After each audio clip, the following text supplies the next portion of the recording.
Welcome to Inclusion Bites, your sanctuary for bold conversations that spark change. I'm Joanne Lockwood, your guide on this journey of exploration into the heart of inclusion, belonging, and societal transformation. Ever wondered what it truly takes to create a world where everyone not only belongs, but thrives? You're not alone. Join me as we uncover the unseen, challenge the status quo, and share stories that resonate deep within. Ready to dive in? Whether you're sipping your morning coffee or winding down after a long day, let's connect, reflect, and inspire action together. Don't forget, you can be part of the conversation too. Reach out to joe.lockwood@seechangehappen.co.uk to share your insights or to join me on the show. So adjust your earbuds and settle in. It's time to ignite the spark of inclusion with Inclusion Bites. And today is episode 176 with the title, The Courage to be Seen. And I have the absolute honour and privilege to welcome Ayce Kyptyn. Ayce is a somatic sexologist on a mission to help others explore their identity and authenticity through deep healing and embodied self-expression. And when I asked Ayce to describe his superpower, he said, it is being able to hold a compassionate space for others to exist fully and truthfully. Hello, Ayce. Welcome to the show. Hey, Joe. It's nice to be on the show with you today. So whereabouts are you in the world? From that accent, I'm guessing you're not in the UK? No, I'm originally from the Midwest of the United States, but I live in Boulder, Colorado. Boulder, Colorado. Wow. That's near the Grand Canyon, is it? A ways away, but we got the Rocky Mountains here. And so I'm an avid jeeper, so I enjoy being outdoors, doing a lot of trail rides. So this is the perfect place for me. Oh, that sounds awesome. That's loads of fun. Wow. Never been to Colorado. It's on the list. But yeah. Well, I got a place for you to stay if you come. So let me know. Well, there we are. We've got a date. Yeah. Give us sometime when it's possible. Yeah. Let's see what we can do. Sounds so Ayce, a somatic sexologist. I mean, I'm just intrigued. I mean, hopefully if you're listening to this, you're intrigued as well. And you've had an interesting life journey, discovering yourself, and I guess you're using some of that as a lever to others. So do you want to give us a bit of your story? Yeah, absolutely. So in 2022, my life fell apart. I lost everything. I lost my job, my family, my career. I had a 20-year career as a professional theologian, and I was let go due to a reorganization, and it was completely out of the blue.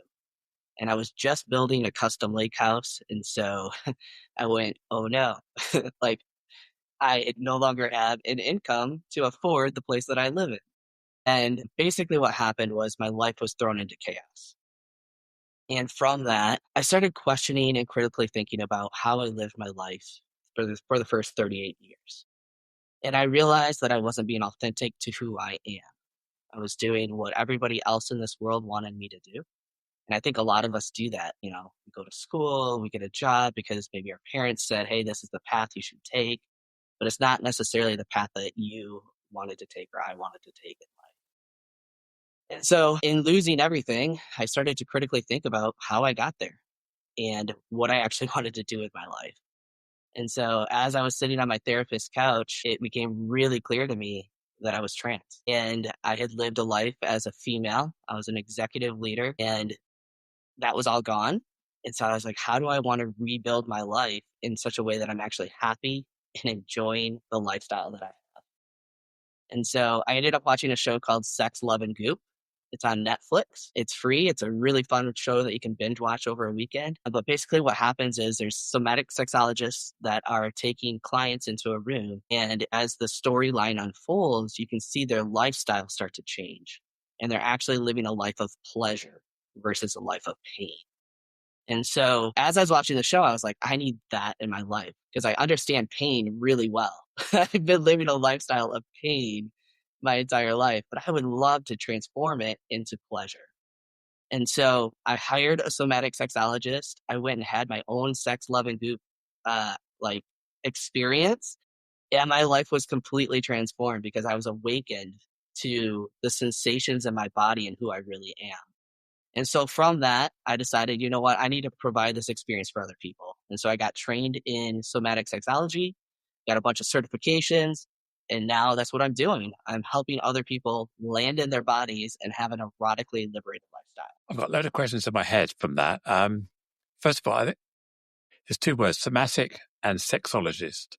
Could you just maybe break each of those two words down and just give me a reference Yeah, point for what a yeah. sexologist is and what a somatic version of a sexologist is?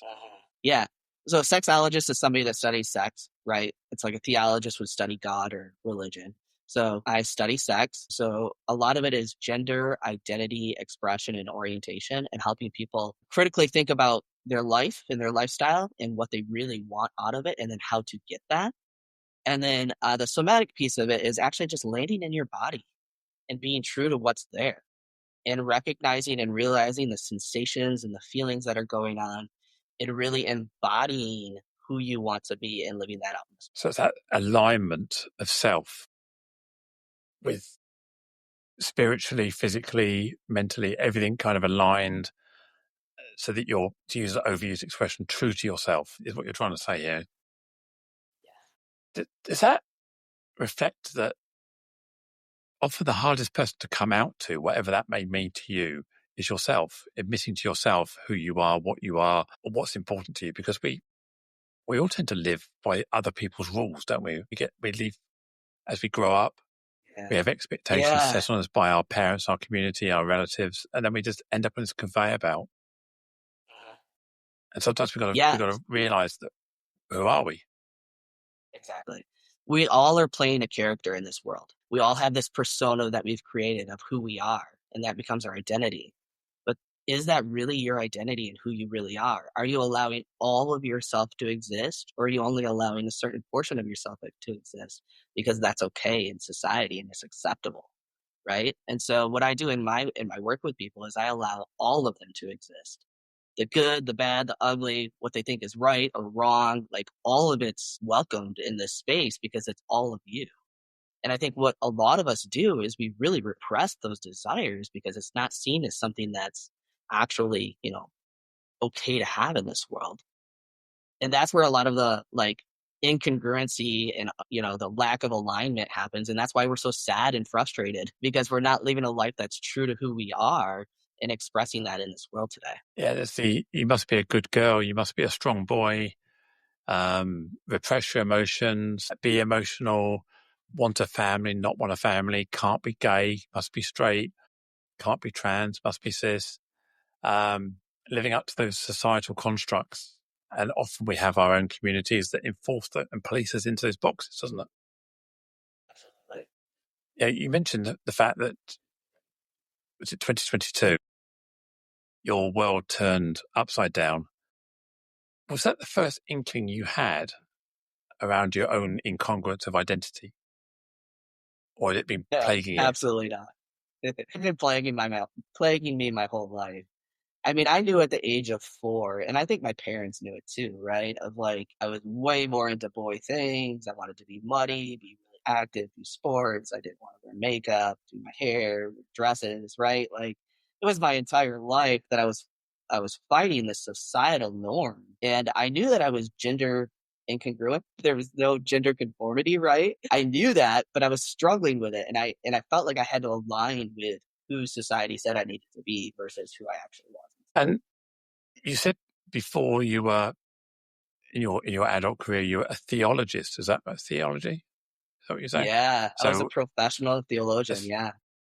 theologian, was that associated with a faith or religion, or was that just spiritually connected? Or I was a youth pastor and a missionary within the Christian church.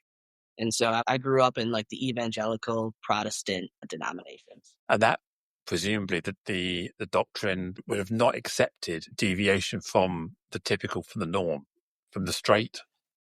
Yeah, exactly. I mean, they believe in there's two genders, male and female.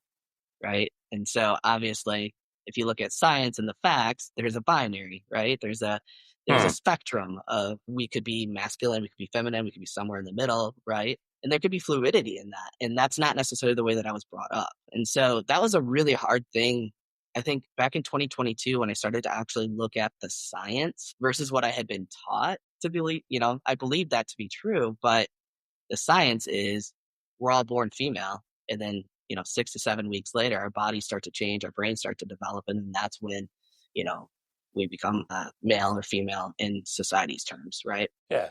And so all growing up throughout your life, you adopted this spiritual identity aligned, as you say, with Protestant Christianity, living in a world where whoever you were didn't meet the rules that you were being told, and you were conforming to those, almost like conversion therapy in yourself, aren't you? You're converting, keeping yourself repressed. Absolutely. If you look back now to those times, did you feel incongruent?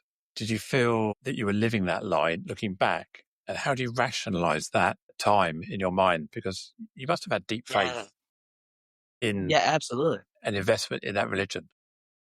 Yeah, there was always a tension within me, right? Of what I was told was true and what I felt was true inside of me. And I think what happened was, when my world fell apart, I started to realize that the rules that I was living by, they're just all made up. Somebody said, this is how you should be. This is who you should be. This is how you should act. This is what you should do with your life. And it's like, who made that up? It doesn't align with what I know to be true for myself. And so in critical thinking, I was able to go, okay, I was told that my purpose was this. I was told that I was supposed to live my life like this, but it goes against everything that I feel inside. So what would happen if I would just allow whatever's arising to naturally arise and live from that space? And so I learned how to live a more fluid lifestyle of understanding, this is what's naturally arising in me. And this is what I would like to express. And so I just started testing that out. And at first it wasn't really very fun, because my family was like, hold on, the person that we knew is now challenging everything that they believed. And so they thought I was a sinner. And so, I mean, we could go down that road, but that was a really interesting time in my life where I ended up losing everything, because I had to step away from the indoctrination that I'd had my entire life to actually find out who I am and what my purpose actually is here on this world. That's the, I'm going to say, sad reality. There's a lot of joy in the reality as well. So it's not all sad, but the hard truth is that often trans non-binary people have to make a polarizing choice around who they are. And often that means leaving behind parts of their life that they valued immensely, but it was no longer compatible. That's what you're saying there, is you've had to, in order to go forward with your life, you've had to let go of a lot. It's incredibly painful. I love my family. I love the community that I used to have. Like, there's a deep relationship there. But I was unable to find compassion and empathy for who I really am. And at some point I needed to walk away. And I think it's almost out of love for them that I left, because in reality, I mean, I was very well known nationally as an expert, professional Christian theologian, right? And had I not left the community that I was in, it really would have imploded my entire family and community's just lifestyle. Everything for my mom would have changed. And I didn't want to do that to her. So I literally packed up everything and left, because I love my family and because I didn't want them to go through all the heartache of everyone else finding out about it and then us being the talk of town and their lifestyle changing. So moving on, you made that decision. Well, in fact, you didn't make the decision. The decision was necessary. It became something you had to do. It's like, I often say to people that, I didn't make a decision. The decision made me, sort of thing. It was kind of a necessary, not a choice, but an evolution that had to occur. Yeah, the So you universe went through made the some dark decision for times. me. Yeah. You went through some dark times. You broke a lot of chains and a lot of relationships, and caused a lot of pain to yourself and a lot of pain to others, I assume. So what joy have you found since? as this awakening allows you to explore? Yeah. So I learned how to transmute the pain into pleasure. The first 38 years of my life were incredibly painful because I wasn't able to be who I authentically am. And as I started awakening that in myself and in my mind and in my body, things started to slowly shift from plain pain into pleasure. And so, actually, Jaya's work in the erotic blueprints is a huge piece of being able to find pleasure in my body and in who I am and how I go about this world. And her methodology or her framework, although it's meant for a fulfilling sex life, it actually can be used in your entire lifestyle. And so, I've taken her framework and I've transformed my life so that I'm living out of that space. I'm going to make an assumption that you've converted your body from estrogen based to testosterone based, just purely based on your visual appearance and your voice. So you obviously have a testosterone dominant endocrine system now. I do. What were the key things you noticed, maybe in terms of your sexology of yourself and your outlook on life that changed with that flip, if you like, from the estrogen? Yeah, I naturally have this masculine presence.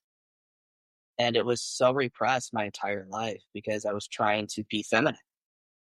And so when I transitioned, there was just such an alignment with the way that I come to this world and how I interact with other people. And so testosterone has been amazing for my body. I feel so good. I used to wake up in the morning, before I transitioned. I was sluggish. I didn't really want to get dressed. I didn't want to see myself in the mirror. Right. And now I wake up and I'm like, all right, let's get the day going. And I look at myself in the mirror and I'm really excited about what I see because it actually reflects how I feel inside. Yeah, it's been such a fun journey. Yeah, I can relate to that completely from the 180, the other perspective. It's turning off the testosterone, turning on the estrogen for me has been incredibly affirming. As you say, you look in the mirror and you see yourself. The shape and everything else you see in the mirror is you. And it is wonderfully affirming. And also the way the brain responds to stimulus, emotions, the world around you, it just feels more comfortable now. And it sounds like that's the same for you, where the testosterone is amplifying your inbuilt personality. Whereas before I felt like I was out of control. It was like this masculine figure in my head was driving me down the path that I was going, hang on a minute, going the wrong way. No. And have you ever seen the Disney Pixar Inside Out with the characters in the head? Yes. Yes. I often describe the fact I was being driven by the little red angry person all the time. And then one day they kidnapped the little red angry person, strapped it to a chair, and then joy took over. The feminine started running my brain.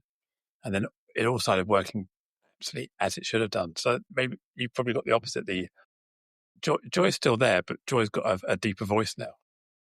That's so true. Yeah, my mood drastically shifted. 3 months into starting tea, it was like, wow, this is what I've always wanted. Like I had this longing desire to feel this way in my body. And now with these hormones in my body that have shifted, it feels like there's an alignment. So you're now working with individuals, couples, thruples, and every permutation of people who want to develop their own understanding of their own bodies and the pleasure zones, I guess. What surprises you about people when they come to you? Is there a common theme, or is everybody different? I mean, I think all of us at some point in time have learned to abandon a piece of ourselves, and that's a self-protection mechanism. And so, what I've noticed in my work with clients is they might not even realize that they've abandoned a piece of themselves and that that's what wants to be expressed. And so I really enjoy like the journey of getting curious with clients and trying to find how can we gather some more information about who you want to be, what your desires are, what do you really want. And then that's actually when the transformation starts with a lot of my clients. They come to me because they have a problem and they don't know how to fix it. And I don't necessarily give them the answer, but I give them the safe space to explore what might be arising and then how to get what you want out of that. So that's what I've noticed is like a commonality with almost all my clients is there's something that's repressed and they've learned how to find it in other ways, but it's not necessarily meeting that direct need. And if I can give them the tools and resources to actually go out and figure out what that is and then get what they want, that's when their lifestyle starts to change and they actually enjoy the life. I noticed on your website when I was looking earlier that you've kind of coined the phrase erotic blueprint. Yes. Can you dive into a bit of that and how that maps out for people? Yeah. So the erotic blueprints was actually created by Jaya. She's one of the top, I don't know, 5 or 6 sexologists in the world. She lives here in Boulder, Colorado, and she created a framework that basically helps people understand how they're naturally wired. So what happens in our society is we're taught this is who you should be. This is how you should express yourself. This is what sex is. But that's only like a fifth of what's actually possible out there. And so in her framework, she has 5 different types. She has the energetic, sensual, sexual, kinky, and shapeshifter. A lot of us learn how to be in the sexual and do our life from the sexual space. But we don't understand that there's 4 other places that we could be living our life out of and actually be wired in and actually enjoy. So what I do is I take her framework, and there's a quiz out there that the listeners can take, or my clients I have them take as well. That kind of gives us an idea of what their blueprint type might be, and then I teach them about what does it actually look like to live your life out of what your primary type is, not what the world says, but what are you primarily? How are you primarily wired, and how can you get the most fulfillment and enjoyment out of it? We're kind of wired by society to embrace, if you like, the sex side, aren't we? But the kink side, if you're not in the right environment with safe people, and we may fantasize about it, but it's always that taboo, isn't it? I met someone recently. Well, I say recently, a couple of years ago, and she was a professional lawyer, a top tier lawyer by trade, by profession. Yet she also ran this alternate Instagram where she was basically kinky, and she used to wear kinky underwear, bondage gear, not to do anything with it, but as a form of expression about her inner self. So she was not selling that; she was just being that as an empowered, strong woman. She wants to take control of that side of her kink side. And I think that's what you're saying there. They can be separate parts of our identity. We can be kinky without having to enact it, but feel it. Absolutely. Yeah, and there's a deep shame in kink in doing something that's taboo, right? We're taught that that's not okay. We can't express that. We can't do that. It's not right, whatever. But if you start to embrace that, there's a depth of exploration that can happen. And actually, you can expand who you are in this world. To some extent, we see a lot more out and open kink within maybe the LGBTQI plus communities, because many of us in these communities have already had to break out of shame. Once you've broken out of shame, nothing becomes shameful anymore. You actually, who cares? You've lost that give a fuck almost, haven't you? You kind of, which is probably why you see more free expression in the queer community. But for other people who are perfectly heterosexual, cisgender, they've never had to cross that shame barrier, have they?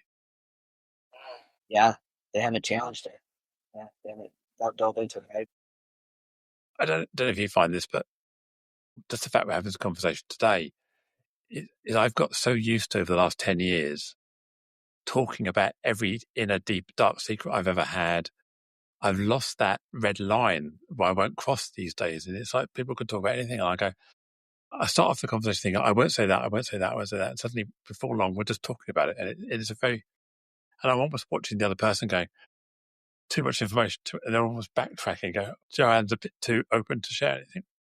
Because I don't have the same inhibitions I had 10 years ago. It's just because you become desensitized to those societal barriers in your life. And I'm assuming that that's what you're helping people do, is break down that societal barrier and saying, it's okay. There's no shame in this room. We can go here. Yeah. It's about creating a space of safety, right? I think a lot of us we walk in this world with our fists up and we're like ready for a fight or ready to defend. But if we can actually create spaces where we're allowed to have conversation, we're allowed to bring up some of the deeper, darker places in our lives, and we actually have the ability to be safe with someone, that's what our nervous system is really desiring. We're not meant to be in consistent turmoil and protection mode and knowing everything that's going on in this world. That's just not how our bodies are designed. No, I think you're right. It is prehistorically. We're built into fight, flight, freeze mechanisms. We're built into all these protection mechanisms. But the modern world doesn't have the same threats, or it has different threats. They're maybe not physical threats. They're not going to be eaten by something threats or poisoned or starved. We have a comfort blanket around us. But we've also realized that society gives us privilege by conforming to it and the rules of engagement. And as you and I both know, when you step outside of those constructs, the rules close in around you to try and police you back into your box again. So again, coming out with a kink, coming out, talking about your sexuality or gender identity, all of these things are crossing that line still. And I think that's what we've got to try and help people get over. Yeah. Well, and I think it's about finding your sense of power, agency, and sovereignty, right? If we never find that as humanity, our governments and our world can do whatever they want with us and make us their little toys and move us around like chess pieces, right? But if we actually can ground in who we are, they've lost their power. Before we press record, I was telling a story about a person I met in my past, post transition, and she wanted some advice, for want of a better way of describing it, or guidance on how she could better engage with her partner. And she was wanting to be more gregarious, more outgoing in the bedroom. And she didn't know what would be a turn on, because what's going on in her mind, her fantasy, her story in her head is different to a male fantasy in his head. And how do we get people to actually communicate what I want, what you want, and how we can find that connection? That's got to be a real tough thing, to get people to be honest with each other. I think, man, this is so multi-layered. Like, this is incredibly complex, in my opinion.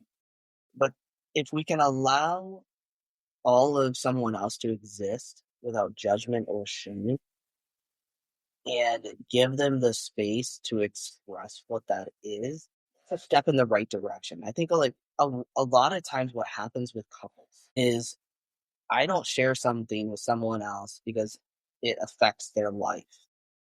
But if I can actually own my own experience and they can own their own experience, and we can find our own arrows and allow that to naturally come out of us and expect and understand that that person has ownership over their own life and their own experience, and not necessarily combine that and say that that's my thing to bear. That's a starting point in actually being able to share our wants, needs, and desires. And I think the best way to explain this is I have a friend that I can share anything and everything that's going on, but it's because I own that, right? It has nothing to do with their life and what they have going on. And so there's no judgment of like, I did this because of you. It's I did this for me, or I did this to help you. This is not landing right. We'll have to cut some of this, I think. No, I can see where you're going with this. I think what you end up doing is you build this story in your head, don't you, sometimes? And that's what's going on. You're building the story, you're creating this rule book of who you are, Exactly. how societal thinks you should be, and you're also making stuff up about the other person and creating a rule for them in your head. It's Exactly. trying to peel that Yeah. back, isn't it? That's what you're trying to say. Yeah. Exactly. So thank you for landing where I was going with that. And sorry for latching onto the word kink, because why not? You know, it's an area that I'm keen to find out more about. That one person's kink is another person's vanilla. You know, it's for many people, sex is two people in bed with the lights off, doing what they need to do, and then rolling over, going to sleep. And that's normal life for them. Other people grabbing each other on the kitchen table or the stairs or in the back of the car or on a park bench or going out for a walk in the woods, that's kind of their normal. And kink doesn't have to be painful or bondage or dressing up. It just has to be different to traditional, whatever that may mean to you. You have to stretch that boundary slightly for it to be, that's intriguing. I wonder if we'll like that. And you go on this journey together, don't you, to try and explore what works and what doesn't work. It's overcoming that fear of embarrassment is the hard bit. Telling you what I fancy doing. Yeah, it's definitely a stretch for some people. So here's the interesting piece that I've learned with kink. If you can allow yourself to have some curiosity and naturally follow your desires, you never know what's going to happen. Well, you're almost always going to have a good time. And you're going to gather more information about how to make the next experience that you have even more pleasant. So what we're trying to do here is we're trying to get the brain chemicals firing, aren't we? We're trying to give those pleasure zones. From what I understand, we become kind of acclimatized to the chemicals we have, and we have to keep finding that next hit, which is a bigger high or a bigger something. Yeah. We have to keep More finding dopamine. that stimulation, which is, I guess, why after 10 years of marriage, 20 years of marriage, you need something really drastic to float your boat again. Interesting. Well, so maybe sorry, I've just outed my own. Maybe I've just outed my own limiting beliefs there. But is that what we need to do? Just keep pushing those boundaries to keep getting that next dopamine. I mean, that's what a lot of people do. I wouldn't necessarily recommend it, right? Because I think what happens is we're always trying to find that edge, and we keep pushing that edge instead of actually just being present in the moment with what our desires are right here, right now. And so a lot of times what people are doing is they're bypassing what they actually feel, the actual sensations that are coming up, because they just need to get that next hit, the next exciting experience, that next, adventure, whatever that might be. It's the adrenaline rush that people are looking for. And that's actually an escape mechanism. There's another word I noticed in your bio and show notes and on your website. Is it bondage? What's bondage? Yeah, bondage. So that's created by Jaylene. And it's basically a way in which to do a kinky massage. And what that does is it explores power dynamics. It explores sensations in your body. It also explores, anticipation, tease, which for an energetic can be really, really great at dropping you into your body, because an energetic person is someone that enjoys anticipation, ease, chemistry. So through bondage, actually, we work through all 5 blueprints, and we give people an experience on a massage table where they're tied down and they are getting sensations that are allowing them to be in their body and experience more pleasure. So these are physical sensations. We're not talking about tantric here. We're talking about physical, not mental sensations. Yes, exactly. So it's a lot of touch, obviously, with massage with your hands. We use tools as well. We have things like floggers and, different types of materials that we bring over bodies. We do anal massage. I mean, there's a lot of different ways that we could actually do a bond massage session depending on somebody's desires, right? But one of the fun things to do in bond massage is if somebody has kinky desires and they've never, done anal play, we have something called an anal hook that we use in the session. So it allows people to explore things that maybe they haven't explored before in a really safe environment where there's trained providers. And obviously we don't do anything that the client doesn't want, but we allow them to have experiences that they may not have had with a lover that they've always wanted, but they've never really asked for. That's the time and place to get it. Guessing that the first time is the hardest coming to you. The second, third, fourth, and 100th time they come to you, it's an adventure they're looking forward to. So it's trying to break that barrier down the first 1 or 2 times, I guess. Yeah, usually the first time someone comes to me, it's nervous system development, getting used to each other, getting, comfortable with each other in the same space.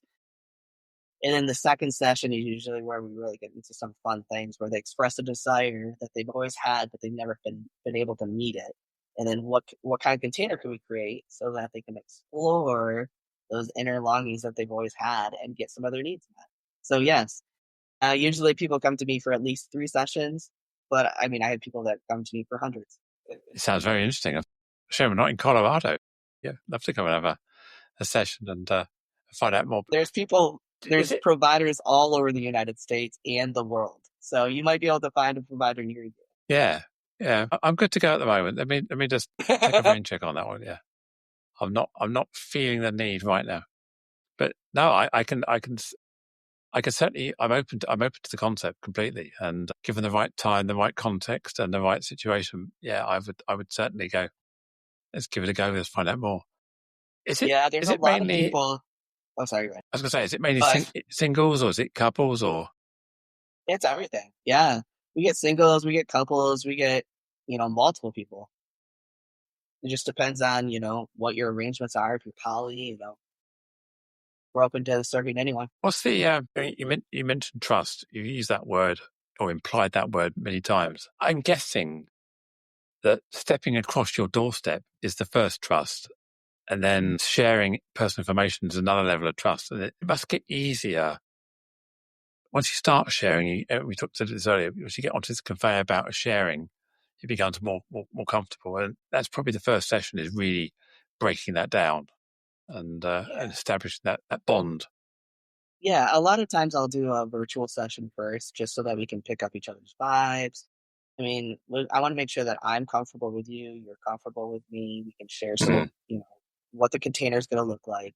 And then usually when they come in person, obviously that's just establishing in-person trust. And yeah, it's a huge part of my job. Is there a reluctance from male identifying people about relinquishing their power, or is that often their fantasy is to be able to go from a dominant to a dominated stance? Is that me stereotyping here, or is that a common attribute?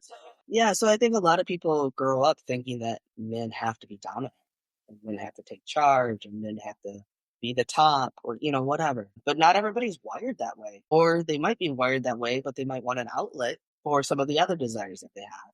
And so in my space, I mean, I really just create an atmosphere where if they would like to be domed, if they would like to be topped, right? And so a lot of times the people that come see me are, you know, people that are in the boardrooms, presidents of organizations, people that are always having to be in charge and take the lead. They're just like, I just want to receive. And I don't want to have to give you anything, no expectations of me doing anything for you.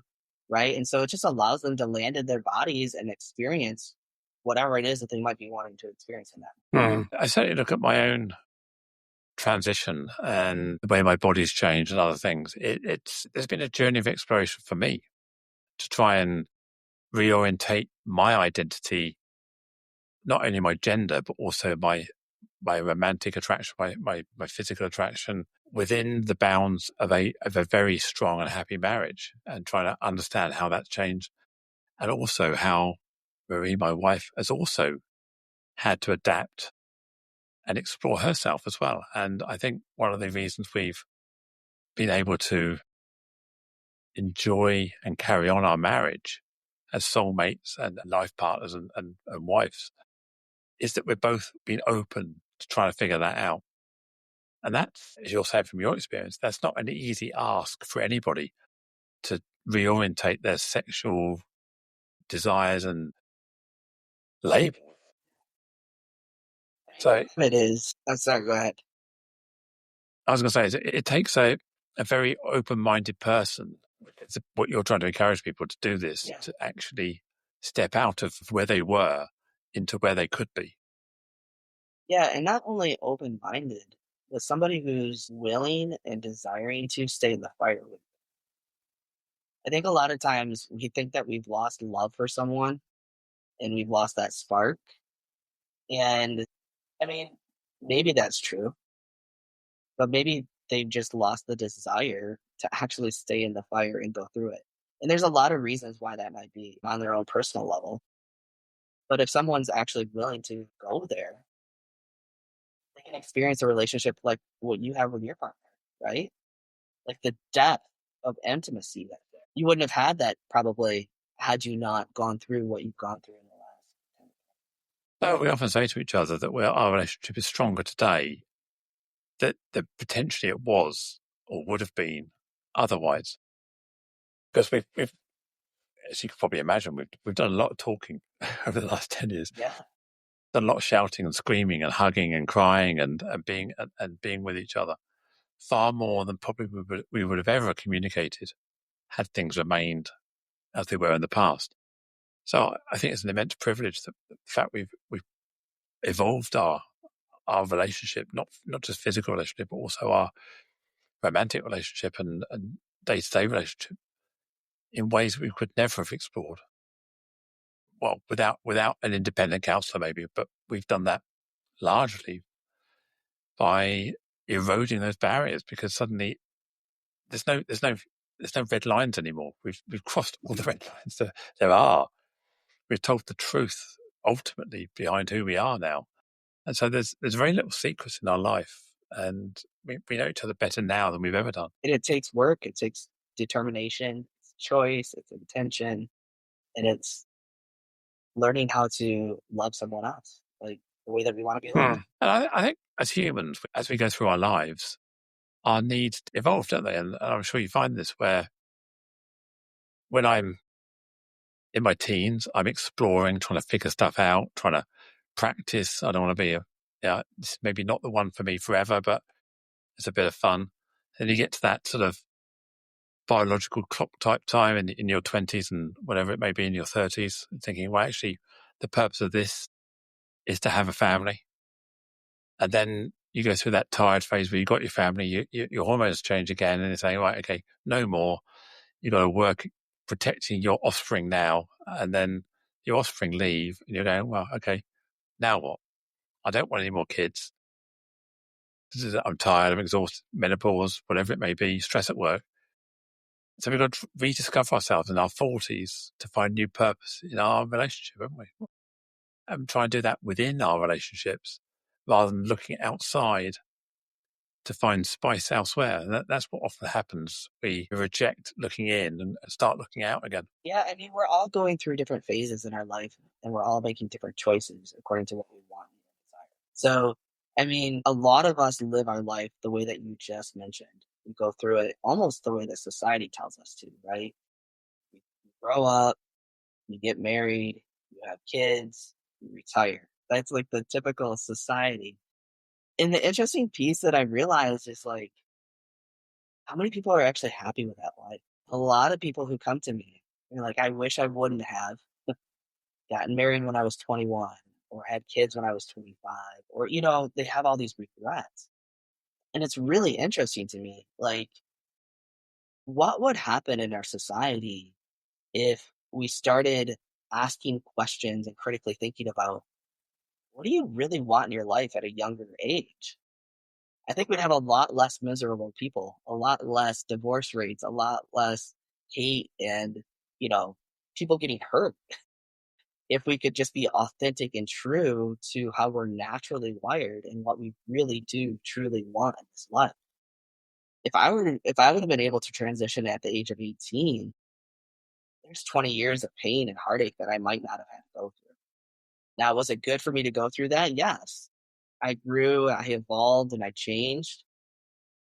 But there's always this question of what if society was different and we just allowed people to own their experiences and whatever is right and true for them?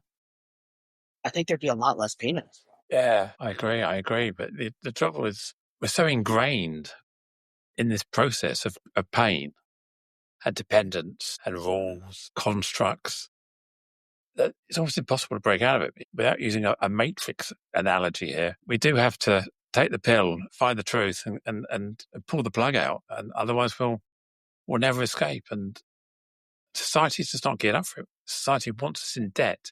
It wants to be controlled by the state. We have to have rules. Drive on this side of the road. Don't drive too fast. Eat this. Don't eat that.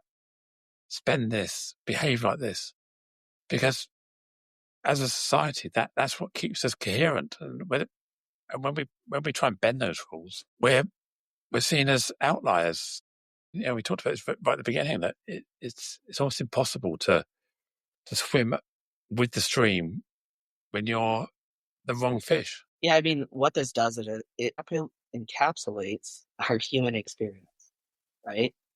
I think as a human, we're meant to go through all these different things and evolve and shape shift and change with what's going on and learn and grow and develop, right? I think that's just a part of who we are as humans and life in this world today. So I give you a ring. I say, Ayce, I need your help. What's the first question you ask me then? I'm not feeling it anymore. I love my partner. We want to be good together. I want back what we had 30 years ago, and it's difficult. So a lot of times what I do is I start with, what do you want? What is the end goal? Do you have an idea of what that is?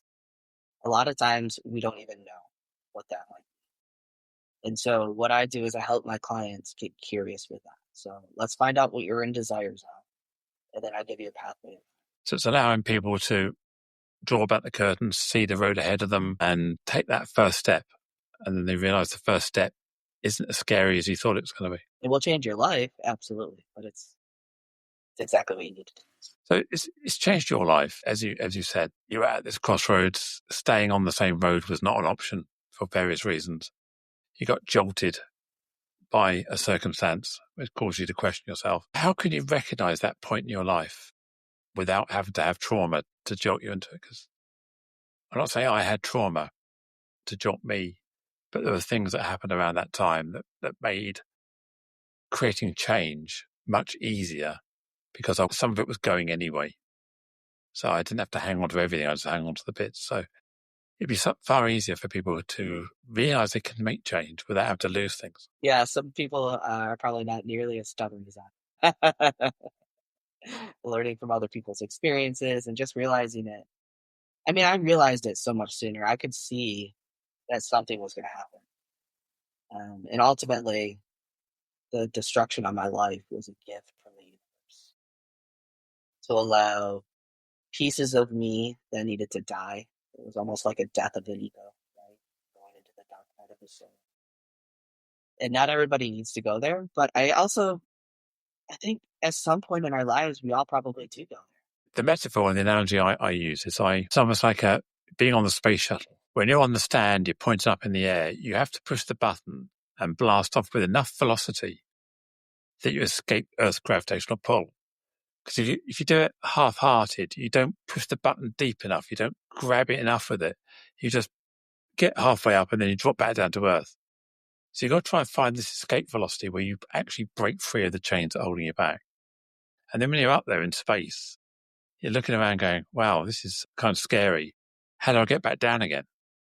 And what you've got to try and figure out is how to get up there without losing all those heat protective tiles. Because if you've lost all those heat tiles coming up in your journey, you break all those things. And coming back down is going to burn up on re-entry. If you go too shallow, you'll bounce off in space. If you go too steep, you'll burn up. And it's trying to find that exact path where you can land back on the tarmac and put the parachutes out the back and go, yay, I'm here. I'm still in one piece. Yeah. That's a really tough navigation to get all those little courses and velocities and impact correct. It's so hard. And what I learned through my journey is it's almost impossible to do it by yourself. Like, had I not had a team of people that could resource me and come alongside of me and like give me the tools that I needed to actually launch off and do this in a way that wasn't going to destroy me. Yeah. It's finding your team of people, finding your support system, your community.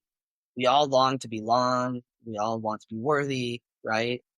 And so through the process for me, it was learning that of how to not only, have myself and be independent and do all the things, but how do I allow other people to come around me, support me, and help me through the process? Yeah. I'm fascinated. Your name, Ayce Kyptyn. And one of the privileges we have for being trans, I guess, is we get to pick our own name. And how did you pick your name? You made it up. So how did you make it up? Yeah.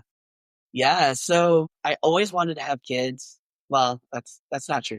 I thought if I had a kid, I would name my kid Kyptyn.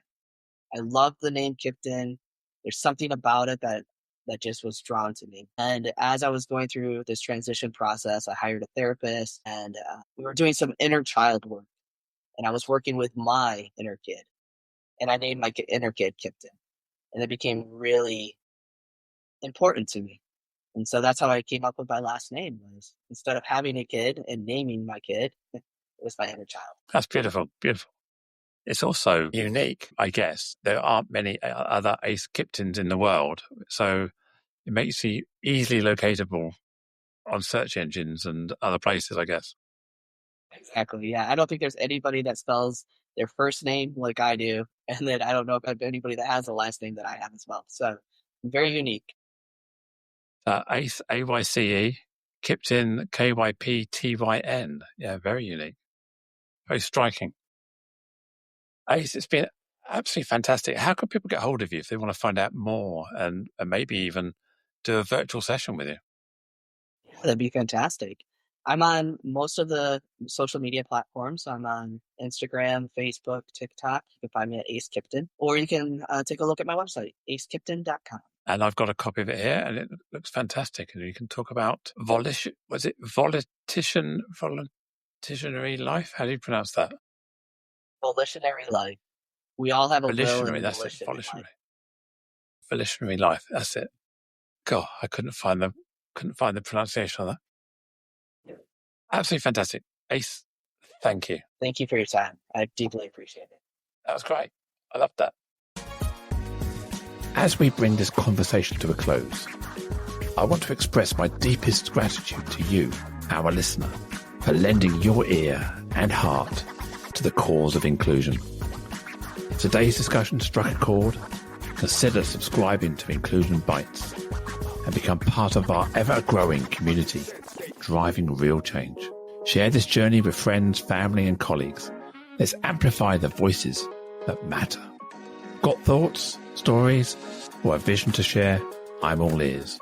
Reach out to joe.lockwood@seechangehappen.co.uk and let's make your voice heard. Until next time, this is Joanne Lockwood, signing off with a promise to return with more enriching narratives that challenge, inspire, and unite us all. Here's to fostering a more inclusive world, one episode at a time. Catch you on the next bite.